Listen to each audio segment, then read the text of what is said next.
Hi, my name is Sasha. Welcome back to my channel, Sash Reads. And today we are ranking all 13 hockey romance books that I read in 2025.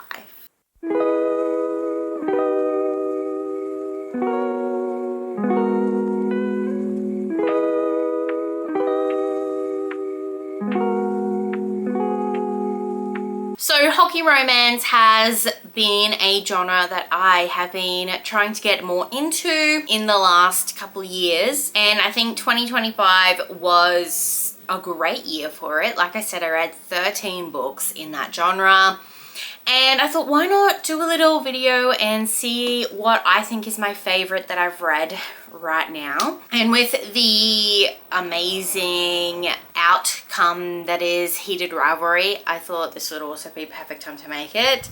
I haven't yet read Heated Rivalry. I have read the first book, so you will see that in my little tier ranking. Comment down below where you think Game Changer is going to be and what you think number 1 is going to be. Because I don't even know yet. We're doing this together, baby. So I'll let you know the books that I read, and then I'm going to try and see what order I read them in. Well, what order I rank or rate them in. Alright, so to start off, I read Bunny Season by Bindi Kennedy. This is a college hockey romance. The female main character has Tourette syndrome, and the male main character is just obsessed with her. I also read Spiral last year, Spiral by Bal Cabra, the second book in the another college hockey romance series. I prefer Spiral more than the first book. I actually have soft DNF'd the first book, so that's why it's not on this list. I read both Lucky Hit and Blissful Hook in 2025. They're both by Hannah Cowan. It's books 1 and 2 in another college hockey romance series. I read Face Off by Chelsea Curto this year. The Pucking Wrong Number. I also read Sweetest Puck by Anne Grech. Pucking Strong by Emily Rath. Thin White Lies by Elena Moriarty, Game Changer by Rachel Reed, and Unravel Me by Becca Mack, and Rewind It Back by Liz Tom40. I think that's 13. Oh, I also read, I don't know if I should count Powerless in this by Elsie Silver, because like, he's a hockey player, but it's not really based on hockey. No one really goes to a hockey game, no one plays it. So I'm not quite sure if I put this in this list. I'm going to, but I'm not quite sure if it's like meant to be in this list or not. So yeah, I think we'll start at the bottom, and I'm actually going to do the top 12 because I feel like these bottom 2, because they're in the same series, they're gonna be together. They're gonna stay together, and that is Lucky Hit and Blissful Hook by Hannah Cowan at number 12. I unfortunately just do not think this is her best work. I've read other books by this author and I really enjoyed them. Yeah, these 2 are probably one of her weakest links, and that's okay. So they're gonna stay down in the bottom at number 12. Number 11 is going to be Sweetest Puck by Anne Grech. This is a book to read if you just want like pure smut and like no logic. This is a white shoes romance between I think it's dad's best friend and a hockey player. And it also has fat rap in it. But yeah, I think after a while I was like, okay, let's skip through this sex scene, please. Let's keep it forward. Keep it moving. Come on. I honestly don't know what to put at number 10. Oh, I think I'm going to put Bunny Season. Bunny Season at number 10. I really did like this. I don't know if the Tourette's representation is good. I don't personally have Tourette's. Don't really know anyone that does, but there wasn't really any talk about like a sensitivity reader like about that. But other than that, it was alright. What are we up to? Number 9. I'm going to put... Oh, they're all so good. Oh no, I feel bad. I think I'm going to put Powerless at number 9. Powerless by Elsie Silver. just because, like I said, I'm not quite sure if it is a hockey romance, and there wasn't really any hockey games in this one. So that's why it's there. It's still a great book. It's just out of all the hockey books I read this year, it just, lack of hockey. I mean, I loved Jasper's little, like, Dom streak that he had in this book.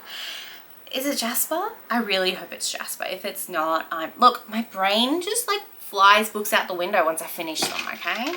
Number 8, we're going to put Pucking Strong by Emily Rath, because it was cute and there was some great like outside forces happening. But I don't know if it's because I haven't read the other books in this series. I just didn't really connect too much with the characters. But yeah, so that's at number 8. I think number 7 is going to be then Game Changer by Rachel Reed, just because it is a good book. I think I definitely prefer the TV series, and like Scott and Kip, even though they're the cutest little beans in the world, they're just not my favorite. I'm a big character girly. I love reading like characters in my books. Like obviously you have to have both good plot and good characters. All right, what was that? Was that number 7 or number 8? All right, we're up to number 6. I think at number 6, I'm going to put, I think I'm going to put Thin White Lies at number 6. Unfortunately, she didn't quite make it to the top 5 books. It was really good though. This is the first like contemporary romance like that this author has written, and it was really enjoyable. It was quite sexy. I enjoyed the characters. It's going to go at number 6. Number 5. All right, up to top 5. Okay. At number 5, I'm going to put The Pucking Wrong Number by C.R. Jane. This was such a hot book. If you like stalker romance, this is the book to read, okay? And if you like hockey romance, like this combined my two like loves at the moment, which is stalker romance and hockey romance. He just like becomes obsessed with her and like stalks her, and he kind of like even kidnaps her too and like locks her in his apartment. And I'm like, that's red flags all around, but it's fictional. So I was like, hell yeah, give it to me. Oh, there's just something about this book, and I really want to continue on with this series. I love this book. All right, number 4, we are going to go with Spiral by Bal Cabra. Elias, the man that you are. Oh, I love him. And he is pierced, and just like the way he was just like the female main character's home got like burnt down. So, and he showed up, like they weren't even dating, they were fake dating, and he just showed up and he was like, you're coming to live with me. And she's like, but like, cause she's got so much pride, she's not going to take money from anyone. He's like, I don't fucking care. You're coming to live with me. I love it. I love that. All right.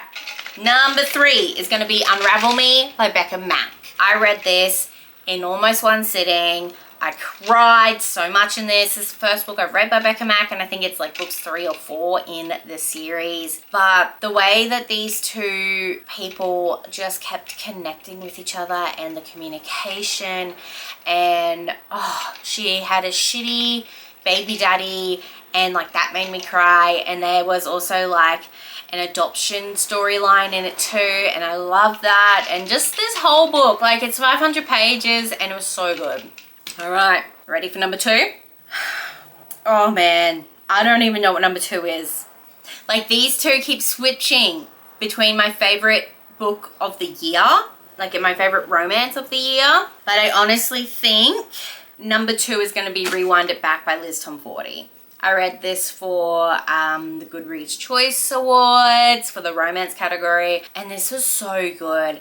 This was about these two people who like they moved in together, like moved next door to each other when they were like kids, right? Their families moved in next door to each other when they were kids, and he was the same age as her brother, and so she was always kind of hanging around them, and they fell in love when they were teens, but they had to keep it a secret because they didn't want the brother to know. And then it's second chance. So they did break up when they were younger, and you don't really know why until the end of the book, but like that it just breaks your heart reading back. Like, what I love about second chance romance is the way that they write how they fell in love the first time in between the chapters of them reconnecting in the present, and when you're trying to find out like what broke them up the first time, why, like what happened. And like when you find out why this book is titled Rewind It Back, you're going to die. I just really enjoy this book. It's such a good book, and I love the colorway of the cover too. Mwah. Chef's kiss, beautiful. All right, so the best hockey romance I read in 2025 is, drumroll, Face Off by Chelsea Curto. There's just something about this book. I don't know if it's the way that he is a playboy, right? He sleeps around and he knows it. And like, he makes sure that the chicks that he sleeps with know it too. That like, he's not gonna keep getting with her. It's all one night stand. It's consensual. It's all, everyone has fun. But as soon as he meets the female main character, he stops. He stops sleeping around. And the way that they look after each other when they're sick, because she comes along, right, and she's like one of the first female hockey players to play in an all-men's team. And he's like, I don't know about this, coach. And the coach is like, shut the fuck up. If you did your research, you would have fucking known. Well, she is fucking badass. I love her. And they do this one scene like where they like wear the jerseys of their heroes, right? And he shows up in her jersey when she's still like, I don't know if we really should be dating, because they have this weird, like, hockey players, I found out, have lots of like rituals or like stigmas, right? And so if they do something before a game and they win the game, they have to repeat that for the next game. And so this book premise is these two sleep with each other before a game and they go on a winning streak, and so they think they have to repeat it every time, and they start getting to know each other, and I love them. I love them so much. So yeah, those are the top 13 hockey romance books that I read in 2025, ranked numbers 13 all the way to 1. Let me know down below if you would change this order, if you've read any of these books. If you really did like this video, let me know down below and I will do some more tier ranking of some of the genres that I've read. And yeah, this was just really fun. I thought this was going to be hard, but it wasn't that hard. But yeah, if you got to the end of this video and you have nothing else to say, pop a hockey emoji in the comments below. Don't forget, if you want to be my friend, you can add me on Goodreads, Instagram, Storygraph, and TikTok. It's just all at Sash Reads, except for TikTok. There's 2 S's on the end. Don't forget to like, comment, subscribe if you want to see more videos by me. I hope you have a wonderful, wonderful rest of your day. I'll see you next time. Bye!